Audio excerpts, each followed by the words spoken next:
kajate ora dadi, kajate ora dadi, kajate ora dadi, kajate cincin ripit gula batu kecepit. Wah, ampuh iki, Truk. Iki matine nganggo kajak-kajake. Ha iya, bapak nek ngekek iki mesti ampuh kok yo. Nah yo. Kono minggat ana.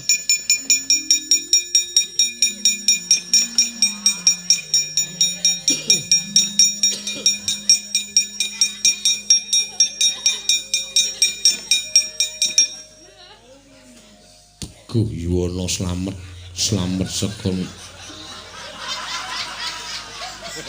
Teguh Yuwono slamet sekon.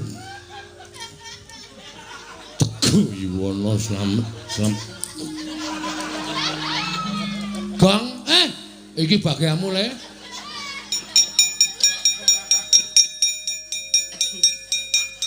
Udus. Pawang ula. Gandak blegunduk karo gembal.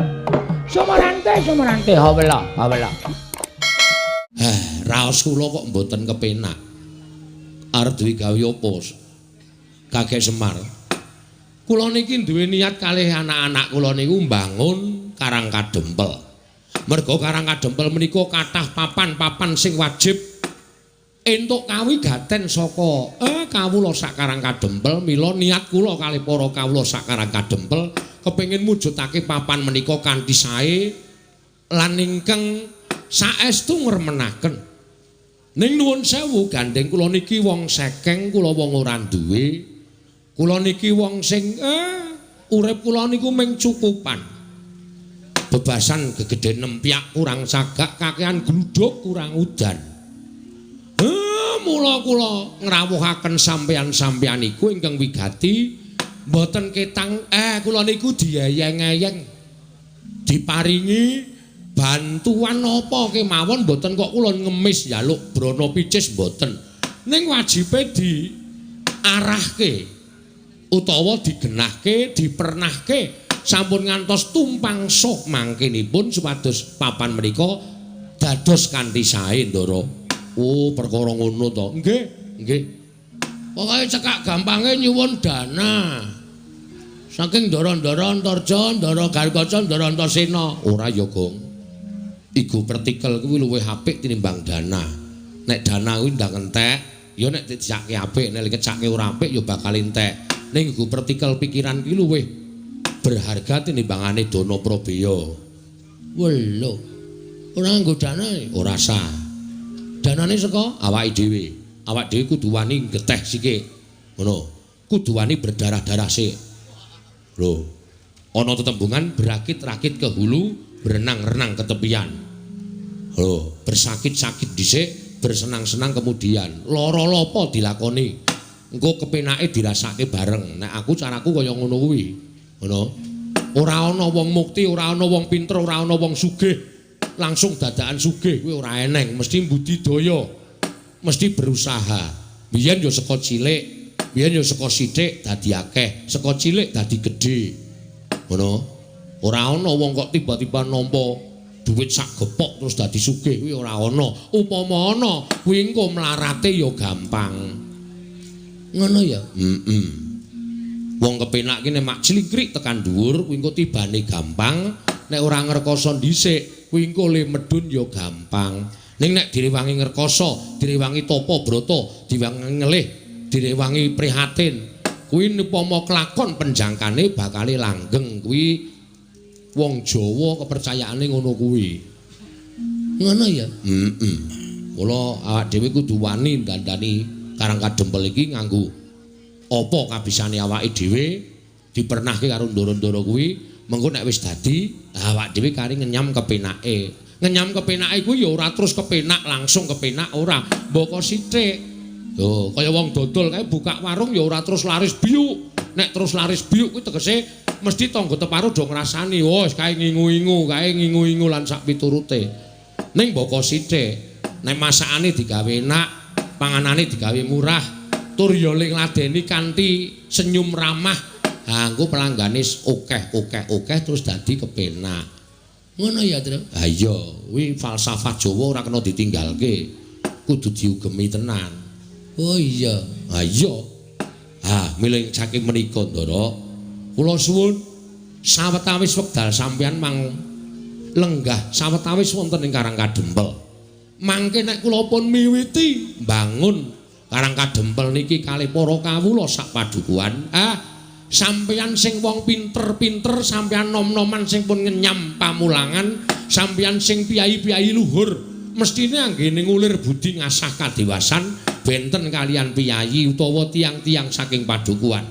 Mang pernahke, mang tata, mang dunungke supaya apik tembe mburine Ndara. Ya, yen ming perkara kuwi aku sagu kek.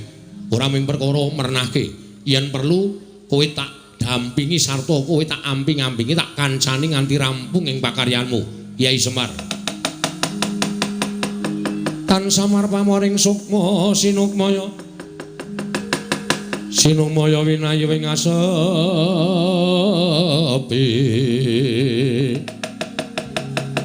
sumimpen telenging kalbu pambukaning warana sinuwun damel kaget raos sing manahipun ing abdipun Semar. Tiang agung Baladewa. Sami wilujeng rawuhipun den. Yo. Kakang Semar tansah pinanganing kawidadane ring sambi kula praptaku. Adoh saka rubeda. Agung aturake pudyasawaku katur ngersaning Kakang Nayantaka. Nggih, kula tampi ndadosaken jimat. Waduh, Ndara Baladewa barang rawuh, Tru. Ndara Baladewa bukti kula kunjung nggih, Den. Ndara tiyang agung.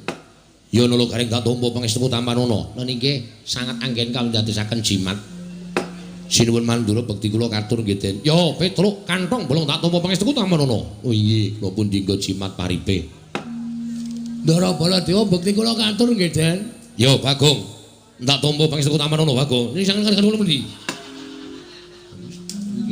Melu cepet iki lho. Ha kono le omong cepet banget e. Nek ra tak imbangi, aku ki biasane alon-alon e. Kono kok cepet. Iya. Wah. Semar aja kaget aku prapta ning Karang Kadempel. Nggih. Wigatosipun menapa?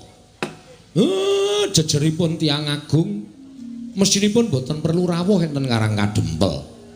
Cukup panjenengan utusan Nayaka Mandura nimbali dhateng kula. Hadan? Supados sak mangke kula saged sowan ning kok dadak kraya-raya rawuh teng Karang Kadempel. Wigatosipun napa? Kakang Semar. Sawangen Baladewa Kakang Semar dina samengko iki nganti persasat kaya wis ora duwe pangarep-arep urip. Ngerti lamun wis ana 3 sasi iki negara Mandura ketaman pegebluk. Akeh para kawula ing esuk lara sore ketiwasan, sore lara esuk tekaning pati. Mongko madal saring usada. Wis ora kurang-kurang gonku ngrawake para brahmana winasisiwa sugata miyang para nimpuna supaya nambak rengkaning praja parandening katindakake gagar wigartan antuk karya. Nganti adeking nata Mandura Baladewa disuraki dening para kawula sak negara Mandura. Sinenggo aku sawijining ratu ingkang ora bisa paring pengayoman marang kawulaku. Waduh, Kakang Semar. Mandura geger ngendi-endi papan padha untran-untran, ngendi-endi papan padha unjuk rasa.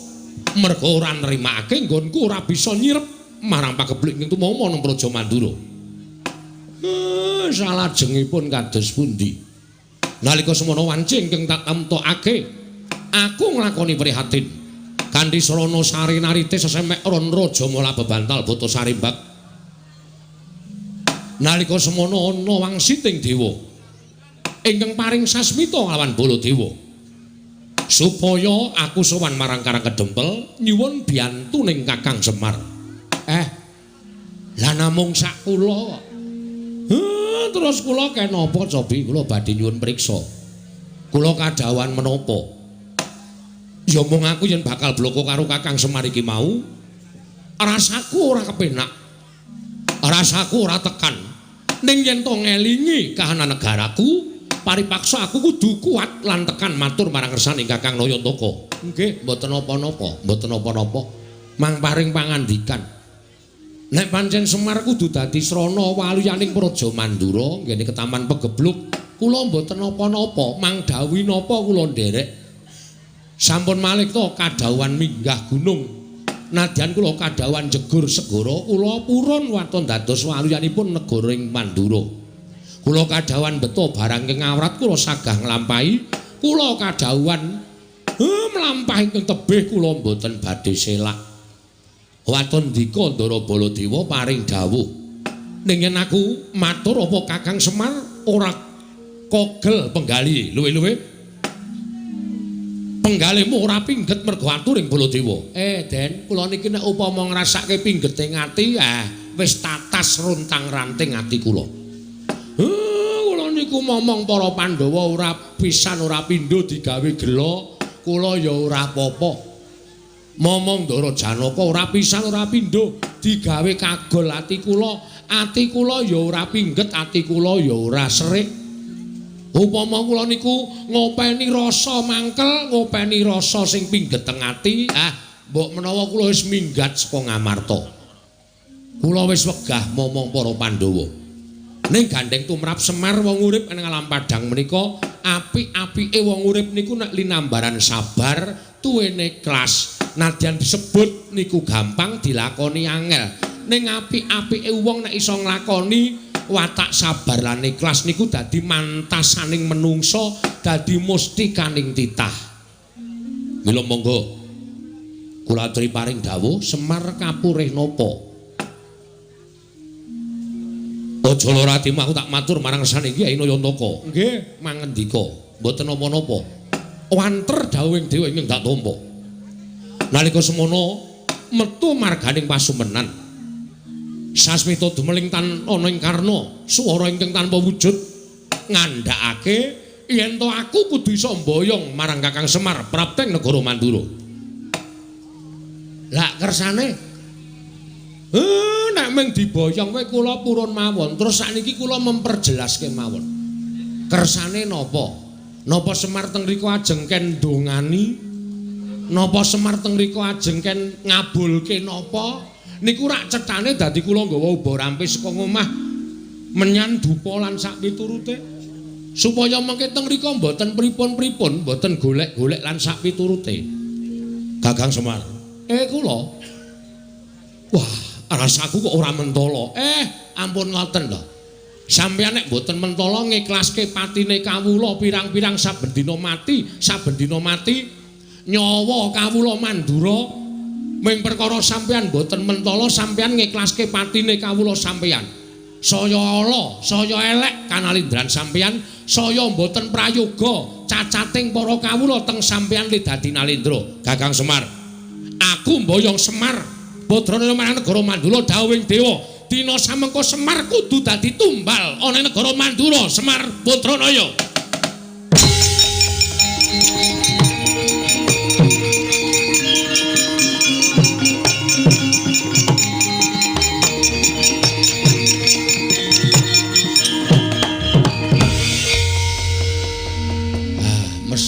Mesti lho.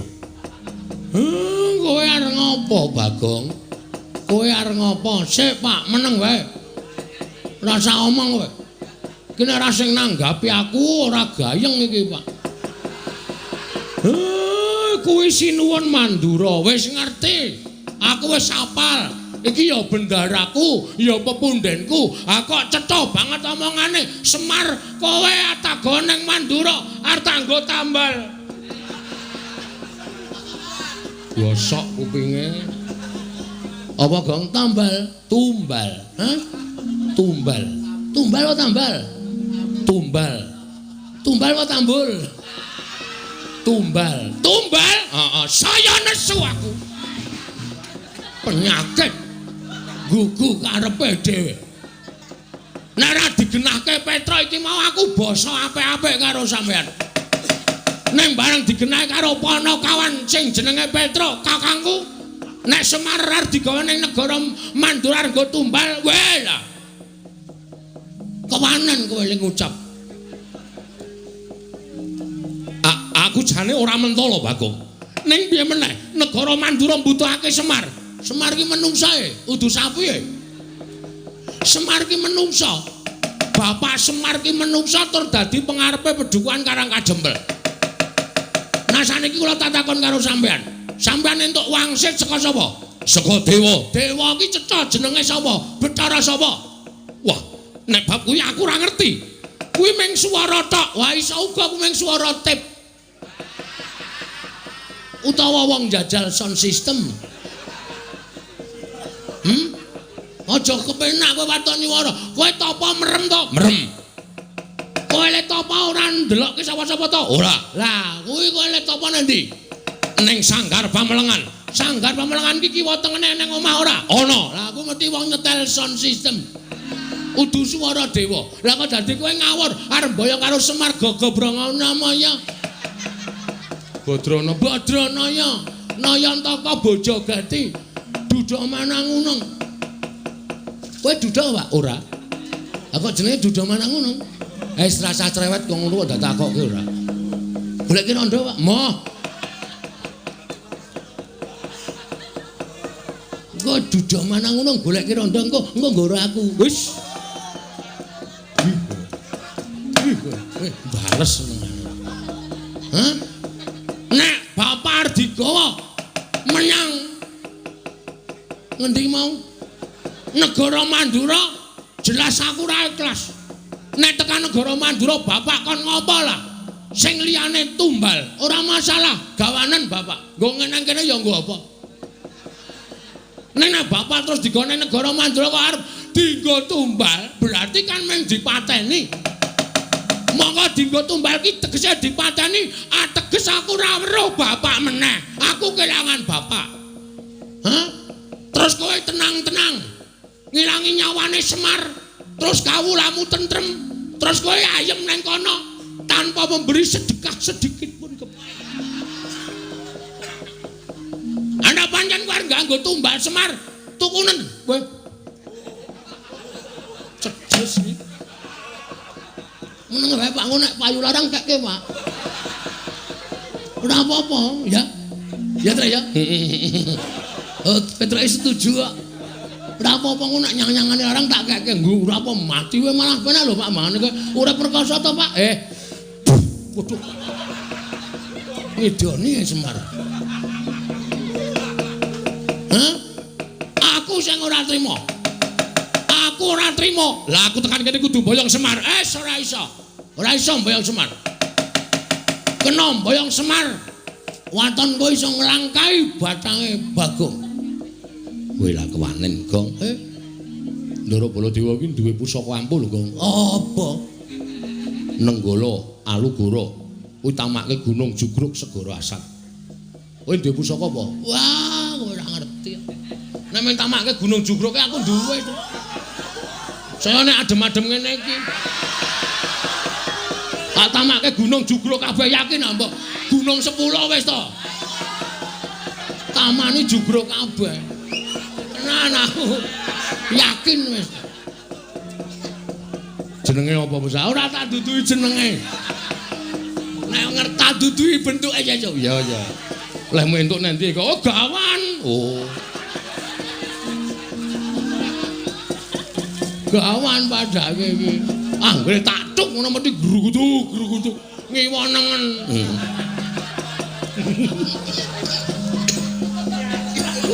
Syukur menggo ra kowe. Nan kowe ora baen-baen. Aku ora wedi karo Baladewa ben pokoke arep boyong Bapak lho aku ora entuk yakin sumpah. Nek ngono kowe mepalangi karepe Baladewa. Lho, mesti to. Genah wis wangsulan ngene kok dikira ora mepalangi. Wah, lah dalah. Woi. Nek meng bengok wae iso aku. Apa dume Baladewa aja. Weh, blenal, mana main jajan sebentar wae. Wah, ni arep ngono apa, Pak? Aku ya iso. Kowe aja pamer swara nang kene.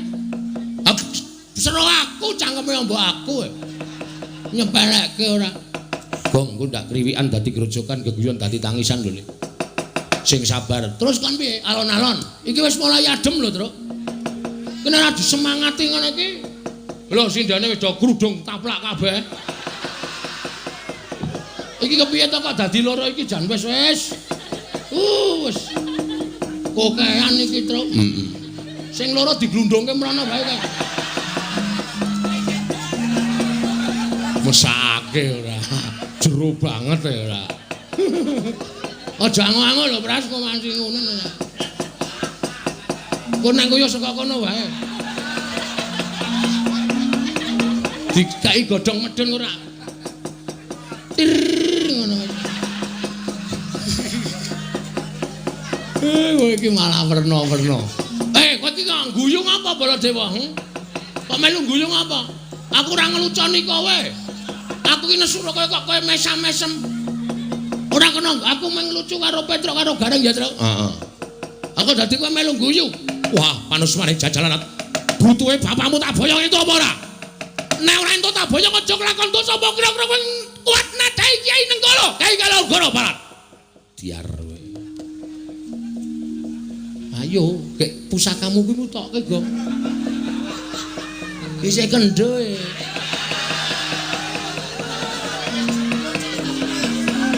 Durung tak empake. Jarene iso nggo nuthuk gunung. Ha iki nek ora dimatke ya nggo nuthuk ya ora jugrek. Men kaya wong keplok. Iya.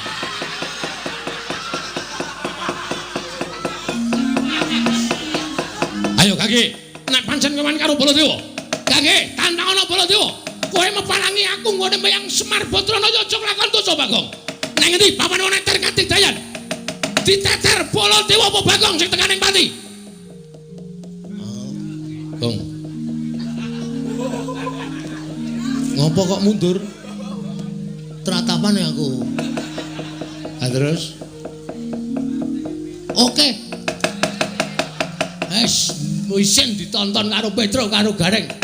Iwas bengok-bengok kok ora wani. Oke, nanti papane wong neter Katigdayan. Bagong. Mundur. Ngapa, Pak? Mundur. Aja dipisah, Pak. Aja dipisah. Ora tak pisah, mundur. Aku wani, Pak. Ya ning mundur. Kowe ora ngerti kowe iki okol ora nganggo akal. Bapakmu iki deloken temandang ora usah bengok-bengok ning merantasi. Bapak arep gelem diboyong? Ora, ning kowe minggat tok. Kandhani ngeyel ora.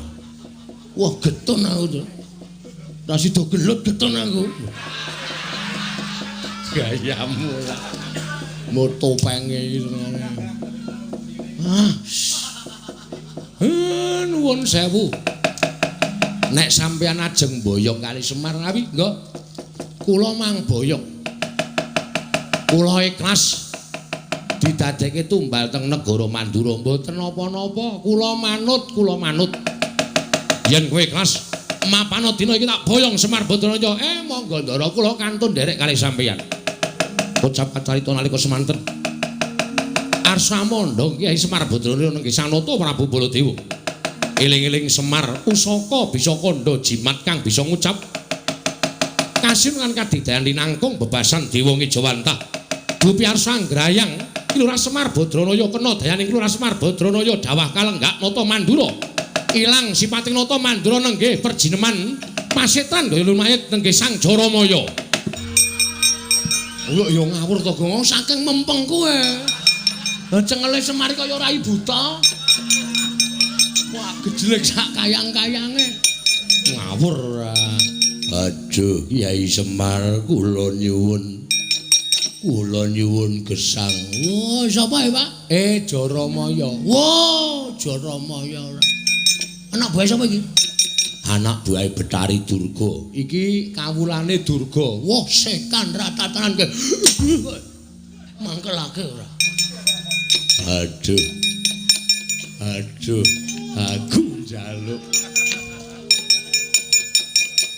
Aku njaluk urip Semar. Aku njaluk urip aduh. Kowe iki ngopo? Kowe iki ngopo ora tak kabak-kabake? Aduh mati aku. Aduh Semar. Iya tak nehi urip Jaramaya, tak nehi urip. Aduh. Bagong kowe tak tuthuk ndasmu lho. Iki wis ora iso apa-apa ki ora sato kapak-kapake. Iki pancen tumbak cucukan iki. Aku kira ngapa-ngapa ya, Mer. Ki meng tengok nang kene kok. Aduh. Waduh.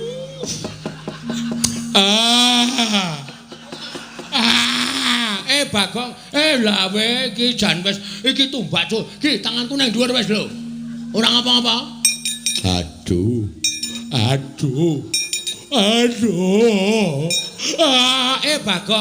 Bagong. Wah, iki apa kepidak kok? Tak kira nek lemper. Tak ngono-ngonoke kok. Kok ya nglembreh. Waduh. Piye dagelane bapakku isih payu ta? Halah. Nglembreh tak idak tak kira nek lemper gogrok. Angger tak jokke kok aduh, tak undurke aduh. Lemper kok manak iki aku. Aduh. Ayo wetenge lara lho kae Gong. Men. Atok gilik-gilik kok ya. Karena rada rapate kok gilik ya. Ha iya. Tak pernahke. Joromaya. Inggih Kyai Semar. Ngapa kowe? Namung dipun utus Pandya Betari Durga. Supados saged damel karti sampika pejahipun Kakang Semar inggih Kyai Nayantaka. Durga ya ora leren-leren nggone gawe srana patine Semar. Lah saiki durgane nanti. Samenika para perjineman Baju Barat sampun ngramyang ngebaki Karang Kadempel. Wis ngramyang ngebaki Karang Kadempel. Inggih, mila mekaten. Ayo kowe minggat to. Omong karo Durga.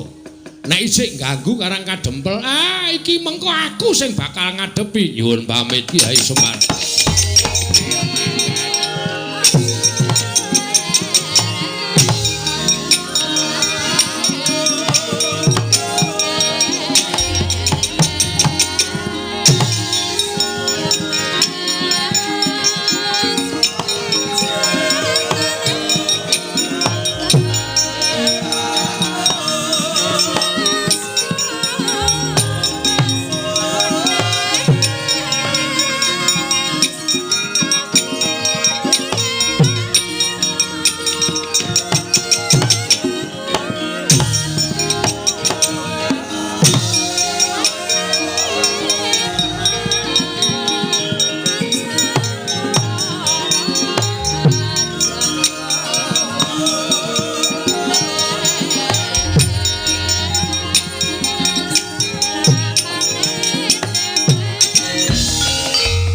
Lamun katututan lamun mangsa prawira digdaya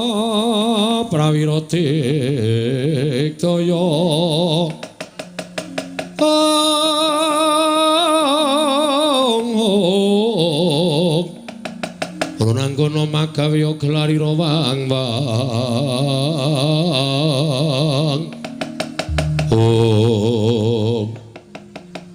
ana satria ngaglah. Sapa iki? Takon karo aku satria ngrandu Gumbala, Bambang Antasena. Ya dasar Kemaranyata. Sing mburi sapa? Bambang Petruk Kanthong Bolong. Sing mburi dhewe sapa? Ono muni Bambang Janturan wis ora ono lho, Gong, tak ajar kuwi. Lek Bambang wis ora ono. Aku Bambang Bagong.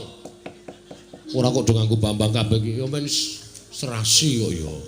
Panjenengan nganggo Bambang Antasena, aku yo nganggo Bambang Petruk, kene Bambang Bagong itu. Kae sing lagi tekoke Bambang Prastiwi.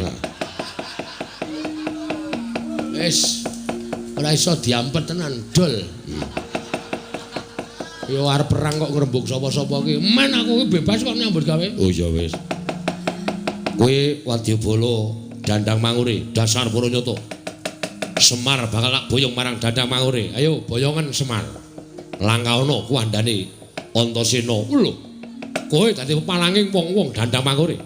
Apa abamu ora minggat tebak dalam kene marganing patimu Singalena prapteng lalis.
Sorry, matane.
Wong Karang Kadempel dibeteng karo anak-anak Pandhawa.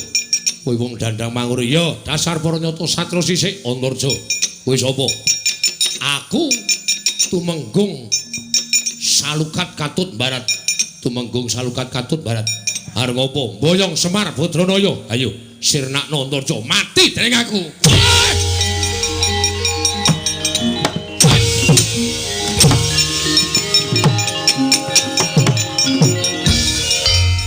Cerdas perang rasa dadak kokean polah tak canda tak gomblesek ning jero bumi modar mesti wonge ngene iki lho wong top ngene iki ora kaya adine dadak meseng-selke awak iya betul nggih mriko maju meleh lho kok malah dawuh aku lho pasrah karo sampean adiku Gatotkaca durung numanggang karya. Wah, dari iman marang ngaso ning antariksa kene. Nek ra tak celuk tuman wae. Kakangne ro adine wis nyambut gawe, sampeyan teng pundi?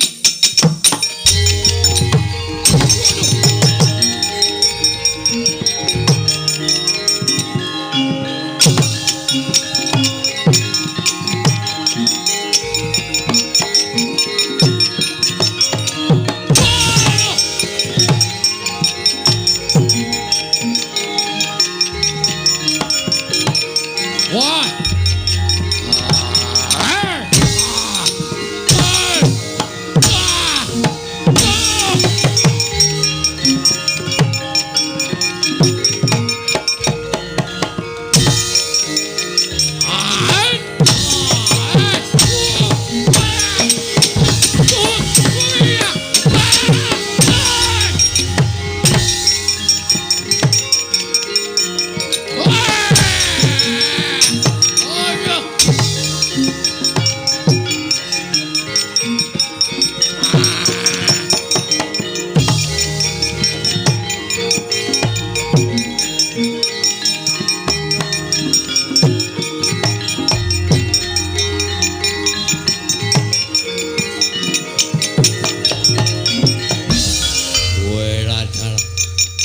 Wadyabala menungsa dandang mangure padha nungsang puyang lumbuk bentus.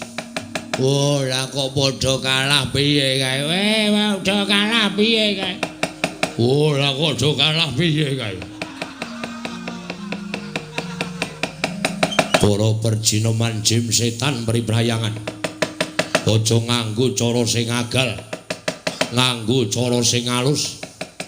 Jiwane wong-wong kae disusupi men padha gelut dhewe-dhewe kanthi cara mengkono Karang Kadempel bakal geger. Oh iya, ayo Kang tak derekake. Ayo Kang tak derekake. Ayo alon-alon.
Katone kaya wis padhang. Iki wis tentrem kahanane mengkari bapakmu bakal miwiti bangun Karang Kadempel. Nggih. Ya kudu tata-tata lho, Den. Merga nuwun sewu. Sing nami Wadyabala dandang mangure niku mboten mung wujud menungsa tok.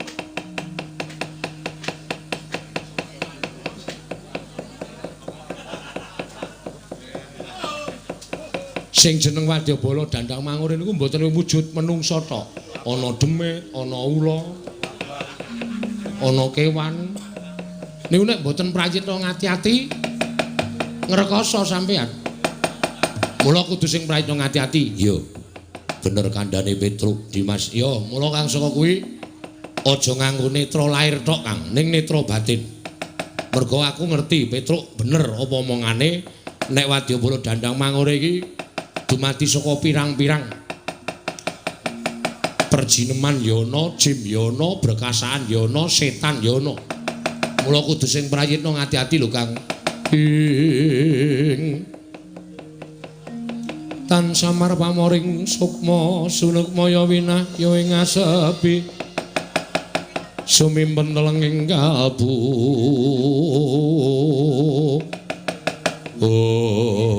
Datan prayitna nata pringgondani Prabu Anom Gatotkaca. Sinusupan balaning Betari Durga. Mila katingal abrit bergatak pasuryane. Nalika semanten datan taliwara anyandhak Ora Petruk linarak wani kagiat lisang Antasena wau.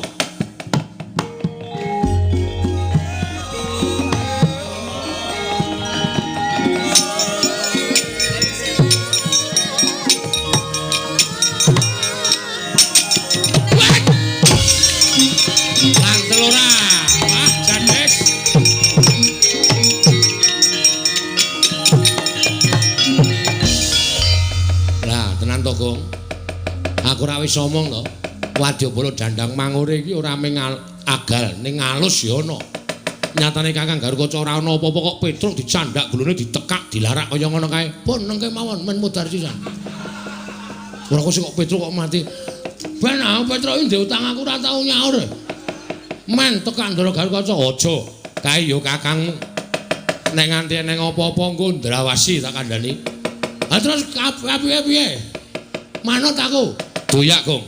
Doyak supaya Petruk aja nganti mengko dipateni karo Kakang Garukaca. Nek nganti dipateni ngrekoso perkarane dadi liya mengko mati dening aku kae.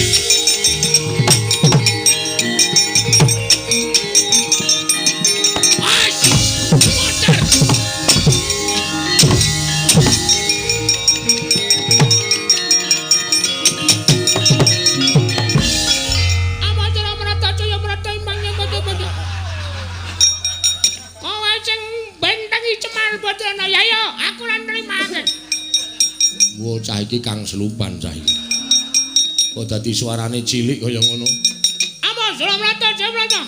Imbang yen bocah-bocah. Oh, ora lunga saka jiwane Bagong aja kelakon dosa mungsuh aku lekane.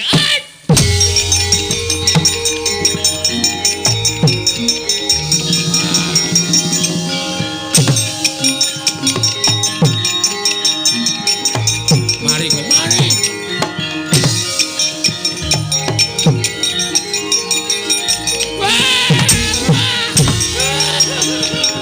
Den kula salah napa kira?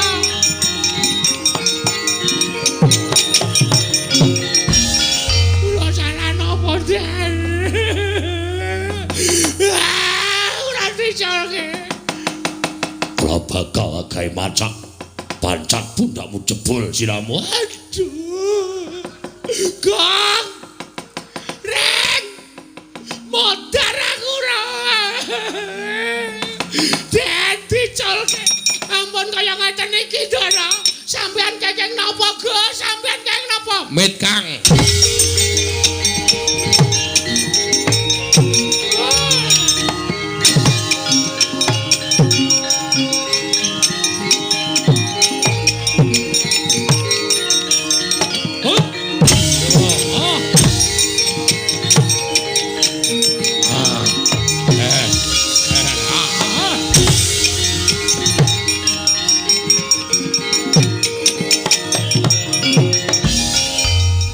Dimas, aku kena apa?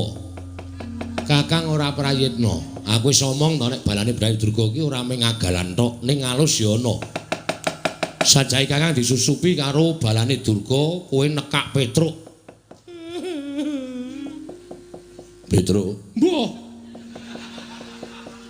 Petruk aku ora ngerti apa-apa. Ora ngerti apa-apa kok cetha. Lagi tengok kok cek gulune ditekak dilarak. Kalau mencinge pindah. Aku njaluk ngapura. Wis lho, rasa dadak. Iki Kakang karo kaca mau diangslupi. Lho, sing angslupi sapa? Balane Bathari Durga. Oh, niki pun sadar dereng.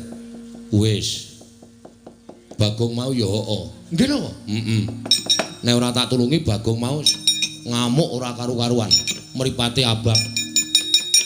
Ha iki mati jare. Tajar dasmu lho. Kowe ngapae? Jare Kang Slupan, wis mau ya nyok. Antel sisan. Jarene Kang Slupan kok jarene.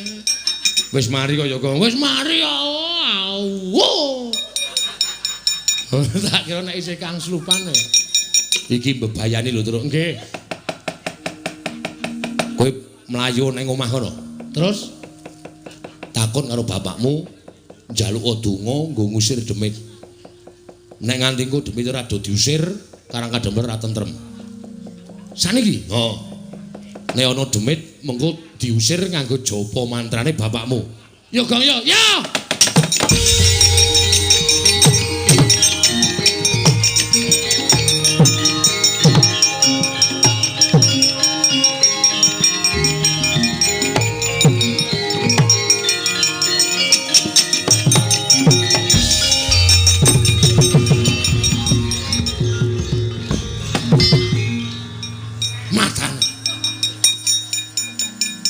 Ini melayu banter banget. Aku sing nyurung saka mburi kok banter banget. Ana wong tuwa tenguk lincak nganti gegeblak. Nyun ngapura, Pak. Piye Petruk? Ndara Antasena wis iso nyingkirke Wadyabala Dandang Mangure sing wujud menungso. Sing waune kathah sanget musuh Ndarasena diajar kabeh. Wah, bubar mawut. Terus ning niki sing tekan Karang Kadempel ora ming wadya menungso, Pak. Ning Wadyabala jim setan priprayangan. Ndara Garukaca ya Kang Slupan, Bagong ya Kang Slupan. Iki kula diutus kalih Ndara Antasena ken sowan Bapak. Heeh. Ken nyuwun donga ngusir demit, ngusir setan supaya kahanane tentrem. Aku ki nek ngusir demit ming tembunge Teguh Yuwana slamet. Slamet saka kersaning Gusti. Wis kuwi. Anggere ana jim setan, kowe ndodhok ning ngarepe terus kowe muni Teguh Yuwana slamet. Slamet saka kersaning Gusti. Wis. Ana mangkat. Teguh Yuwana slamet. Slamet saka kersaning Gusti. Ya Gong yo. Yo, sik aku ngapalke sik. Ya. Teguh Yuwana slamet. Slamet saka kersaning Gusti. Teguh Yuwana slamet. Slamet saka kersaning Gusti. Ayo Gong, Ayo. Teguh. Aduh. Truk. Rene sing Iya to? aku ora apal e. Teguh Yuwana slamet. Pokoke eling ngapalke ngene iki. Teguh nang ngene Yuwana, terus nang ngene slamet. Slamet saka kersaning Gusti. Oh iya.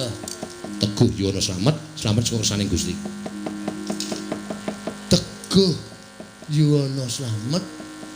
Slamet saka kersaning Teguh. Waduh. Yuwana, walah. Teguh Yuwana ning gone slamet. Slamet ngampiri Yuwana. Angel tenan iki. Slamet ngampiri Yuwana ngejak Prastiwi. Angel tenan iki. Pokoke awake dhewe kudu gareng meneh ndi gareng. Gareng rasa dijak kok ndak ngisir. Oh iya. Ayo endi wong Karang Kajempel. Ayo udus. Nek tak matke ra kuat atiku. Teguh Yuwana slamet, slamet saka kersaning Gusti. Teguh Yuwana slamet, slamet saka kersaning Gusti. Teguh Yuwana slamet, slamet saka kersaning Gusti. Diar mandi bapake. Ayo Gong aku wis entuk siji. Yuwana. Wah, jan ora bener-bener iki mau. Monggo wis tak incengke lho. Teguh Yuwana slamet.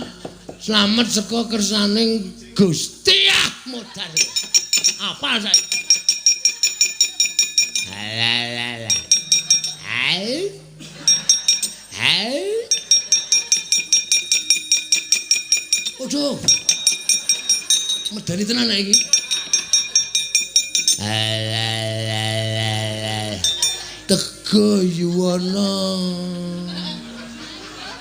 Aduh. Teguh Yuwana slamet. Slamet utang Teguh.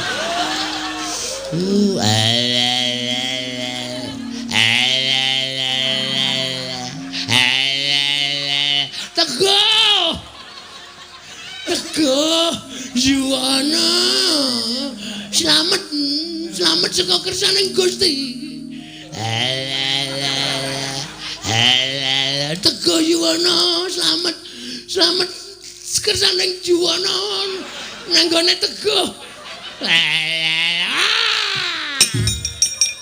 Piye Gong aku ora apal. Teguh Yuwana slamet, slamet saka kersaning Gusti. Teguh Yuwana slamet, slamet saka kersaning Gusti. Teguh Yuwana slamet, slamet saka kersaning Gusti.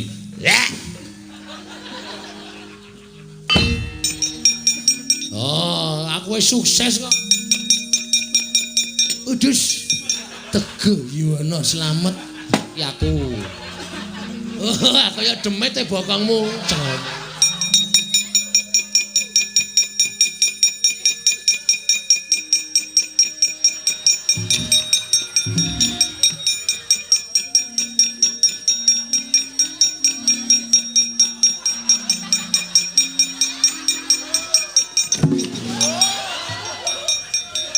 Gong gila Gong. Gila Gong demit Gong ora tak medeni iki nggo praktek. Teguh Yuwana slamet. Slamet saka kersaning Gusti. Weh. Pinokio.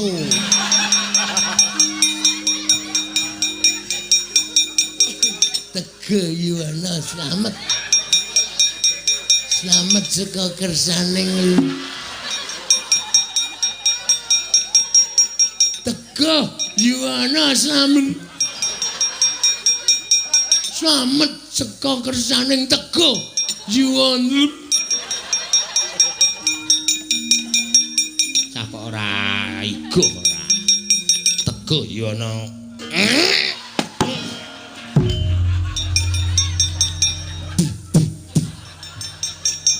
Dian, tak cokot ta, Reng? Heeh.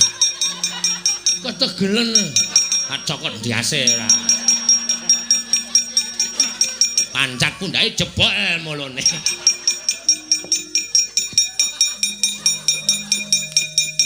Aku arep njaluk Semar liyane kangenan ning ngapalke aku. Ora njaluk liyane wis.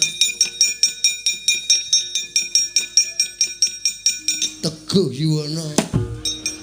Oh bapak, sapa-sapa arep dirapali, sapa-sapa arep dirapali. Paliyane, Pak. Liyane Teguh Yuwana angel tenan asli. Tenan, Pak. Kajate ora dadi, kajate ora dadi, kajate ora jadi, cing ciripit gula batu kejepit.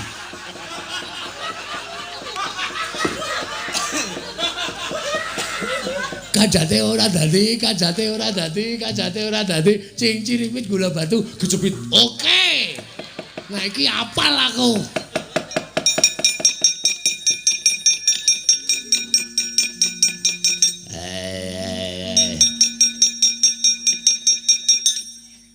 Kajate ora dadi, kajate ora dadi, kajate ora dadi, kajate ora dadi, cincir silit. Gula batu kejepit. Kajate ora dadi, kajate ora dadi, kajate ora dadi, cincir silit. Gula batu kejepit. Kajate ora dadi, kajate ora dadi. Dak. Ora apa-apa ya? Ini. Kowe mau njaluk bapak piye? Dinae kajate ora dadi, aku krungu kok. Kajate ora dadi, kajate ora dadi, kajate ora dadi, cing ciripit. Ha iya. Piye balenono. Kajate ora dadi, kajate ora dadi, kajate ora dadi, cing trisilit. Cing ciripit. Cing trisilit. Lambe iki nek lambe elek sok nek ngandian lambe elek. Salah apa? Salah. Cinciripit. Cincirip. Oh. Aku mun cincirisilit ya. Kajate ora dadi, kajate ora dadi, kajate ora dadi, kajate cinciripit gula batu kejepit. Wah, ampuh iki, Truk. Iki matine nganggo kajak-kajake. Ah iya bapak nek ngekek iki mesti ampuh kok yo. Nah yo. Kono minggat ana.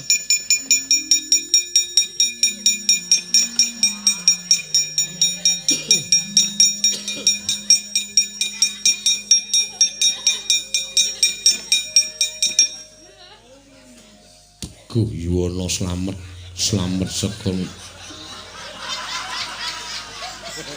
Teguh Yuwana slamet saka Teguh Yuwana slamet. Gang, iki bagianmu le.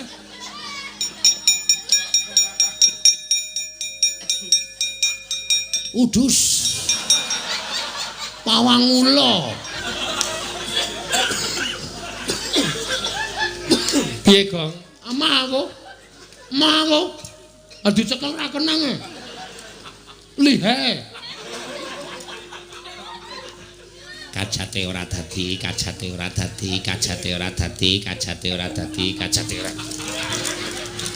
Kajate ora dadi.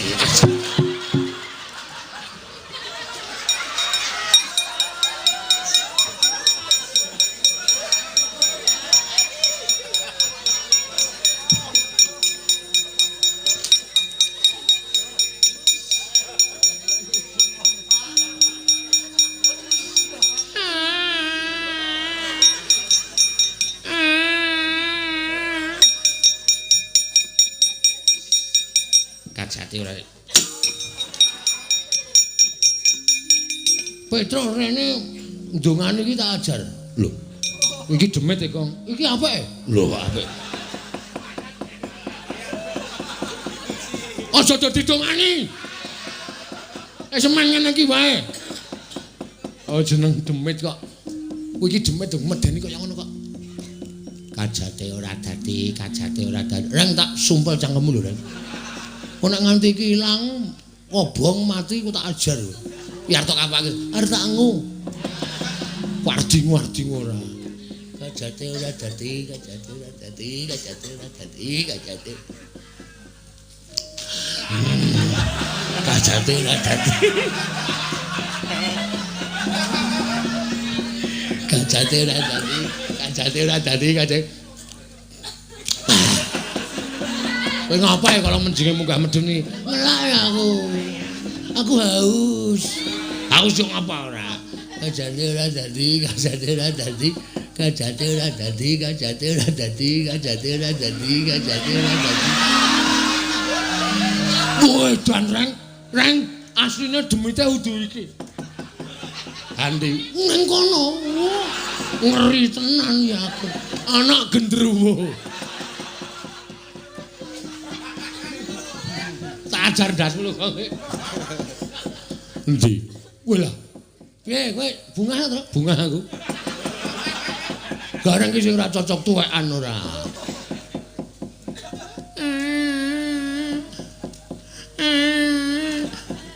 Gong. Saki ya, Gong. Aku jane melas lho, Bro. Demit kaya ngene iki aku sok melas. Yo, iki yo ora ndi sanak, ora ndi kadang. Senengane godho karo menungso, ngono, Gong.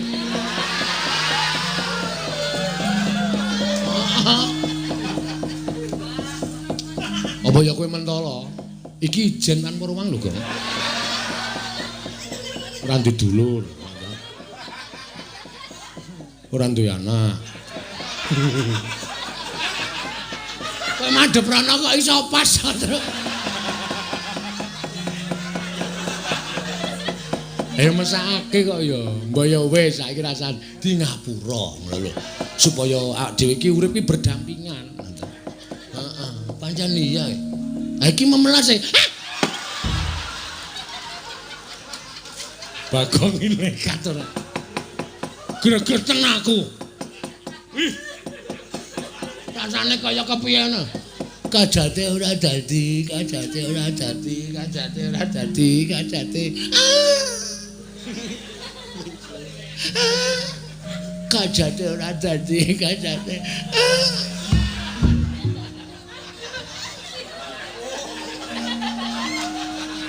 Aduh. Ngapa, Gong? Dan, balane betare Durga ana sing nggawa mriyem, Bro. Siap menembakkan. Ngeri tenan. Waduh. Ayo ora krasa tetep empuk.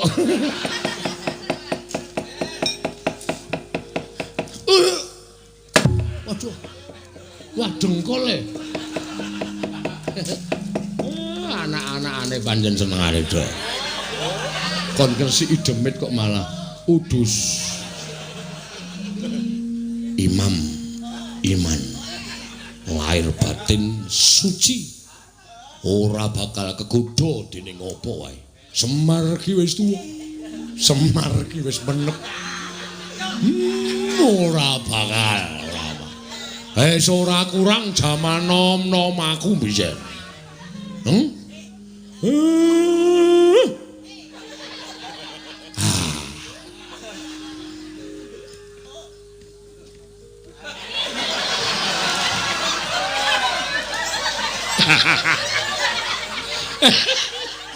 Enak ora wong tuwa tak keplak ndase. Wong gayane ngliwat kok karo tangan iki jawe nil. Waku ora.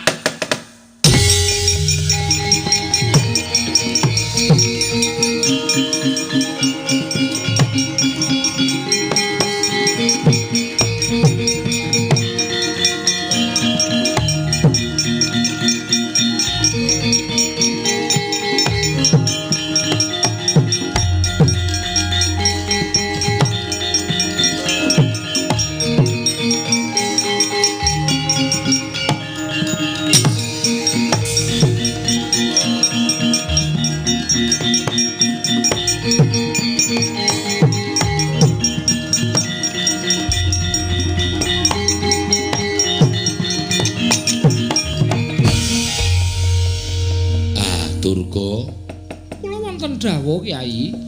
Ora. Janjane ngopo to? Kowe iki wis cinadang dadi dewaning panggodha pangrencana. Ya bener kowe iki mesti duwe pakaryan ngganggi Rigoda marang titah. Ingkang wis bener lempeng lakune kudu mbok enggokake. Tur kowe mbawahi sangganing para berkasaan kowe iki duwe wadyabala jim setan. Nek golek pangan ya golek pangan sing pernah, aja kok ganggu gawe karo katentremane menungso sing padha urip ana ing Janaloka. Elinga yen to saperangan wadyabalamu kuwi uripe pancen sih sinian antaraning menungso lan bangsaning jim. Ning aja sok ganggu gawe karo menungso. Wis cinadang dening panguwasaning Gusti. Jim setan kuwi duwe pangan dhewe-dhewe, menungso ya duwe pangan dhewe-dhewe. Ora kena suk-sukan rasane. Aja nganti kowe ora arik marang kamardikaning menungso. Namung kepengin madosaken tedha baju barat ingkang dipun arah menyahipun Kyai Semar Badranaya. Lah apa kira-kira kuwi do tedas mangan dagingku apa piye? Apa kira-kira do seger ngombe getihku? Nek kira-kira baju baratmu ki do seger ngombe getihku, wareg mangan dagingku. Aku ikhlas. Ning kosok baline nek do mendem, nek do modar ngombe getih karo mangan dagingku, aja mbok luputke Semar. Ketoke pancen aku kuwi, pancen kepenak nek diangkah dadi panganing baju barat. Ning kowe ora ngerti. Malah wong kaya Semar iki sing janjane daginge ora enak, gethihe ora seger tumraping para berkasaan. Golek pangan sing apik-apik, aja ndudul kamurkaning Semar. Nek nganti aku engko muring aku nesu, tak kumbala geni dadi apa kowe sak wadyabalamu. Nyuwun pamit Kyai Semar, nyuwun pamit.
Koten prayitna semuriris eko balik titiyani kandayani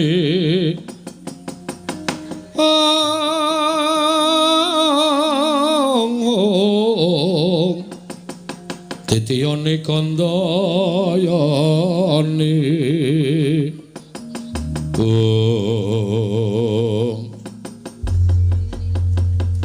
Ndara Antasena kula ngaturke panuwun nggih Den.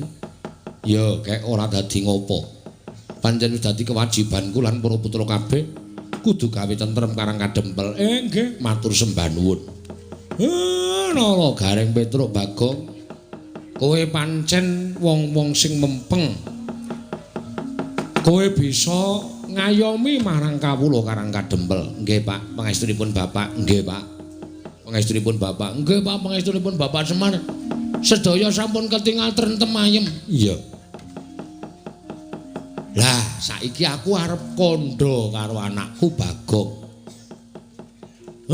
Merga kowe mau wis tak janjeni arep tak utus.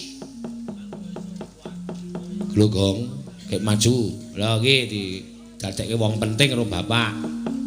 Maju. Pripun, Pak? Wewangunan iki bakal indah, bakal apik lan becik. Kowe munggah ning kayangan. Waduh. Tru? Kayangan ngendi, Tru? Ayo kono, dhuwur kono adu. Sago ora? Siap. Wani tekan kono, wantun. Nek wani kowe nembunga Bathara Guru, adhiku si Manik Maya. Nek karang kadempel butuh winih. Ya kuwi pelem pertangga jiwa lan winih jambu dipa nirmala. Munggah njaluka Bathara Guru. Nek Bathara Guru ra entuk, omong nek sik dawuh Semar, aku ki kakangne Bathara Guru, aku ki Sanghyang Ismaya, kae Manik Maya. Teja Maya ki toga kae. Nek aku sing nembung Bathara Guru mesti menehake. Umpama mboten, umpama Bathara Guru ora menehke piye ayo. Sak karemu tak paringi Purbawasesa. Tenan? Iya.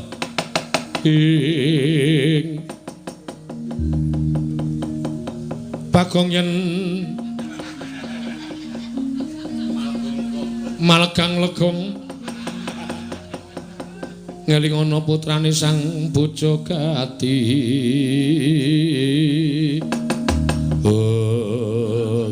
Suluk ya ngawur Bagong. Ora ana sulukan Bagong kok tak gawe ana. Engko ming mangelingono.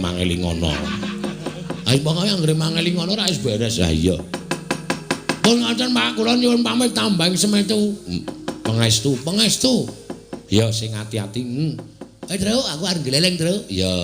Munggah kayangan aku. Ngerti dalane apa? Udah. Aku wani ngono. Sing jeneng munggah kayangan ki munggah Gunung Himawat utawa Gunung Himalaya. Kuwi gunung dhuwur banget. Nganti pucuke ora ketok. Pucuke tembus langit. Kono kuwi mapane kayangan. Kuwi nek kepleset sithik ngono, wah glundung modar. Kok ada to, Pak? Pancen kudu ngono, mengkari sago ora. Kowe tak duta ning kayangan. Sah iki lakone. Wis diduta dening Bapak Semar. Tak anteni balimu nggawa winih jambu dipa nirmala karo winih pelem pertangga jiwa. Alah mung diganti winih. Biasane kembang to, Pak. Ora sok badar iki kaya ngono kuwi. Kok ndak do ngerti. Oh nggih ngestaken dawuh. Nyuwun pamit Pak Bidal dinten menika. Wis ya Reng. Engko gara-gara ora nganggo aku sik. Waduh. Anjuk piye tenan ora ana sing nyebar pil kabeh ditotoli pitik. Ya Tru aku tak mangkat sik ya Tru. Hati-hati ya Gong. Heeh. Antasena kula nyuwun pamit nggih. Ya sing ati-ati, Gong. Pokoke anggrono gunung tulisane Gunung Himalaya, kuwi munggah engko tekan kayangan. Siap. Nek dudu tulisan Himalaya aja dunggahi lho, Gong. Ora sembarangan munggahi gunung. Nggih. Kula nekat kok wong. Pun ngaten mawon kula nyuwun pamit nggih, Ndara. Ya sing ati-ati. Wis ya, Pak. Iya. Nek Bathara Guru ra meneke, sak karepmu arep piye-piye sak karepmu. Aku sing tanggung jawab. Oke, wah gleleng iki.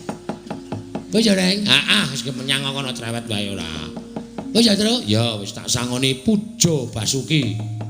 Basuki kadi pira? Udu. Njaluk pamit ya, Pak. Iya wis gek wis kono. Iki ra disangoni blas apa piye iki? Mengarep dikongkone kok dadak njaluk sangu kayangan ki ra ana wong dodol. Menyang. Nggih, nyuwun pamit, Pak. Sing ati-ati aja kaya bocah cilik.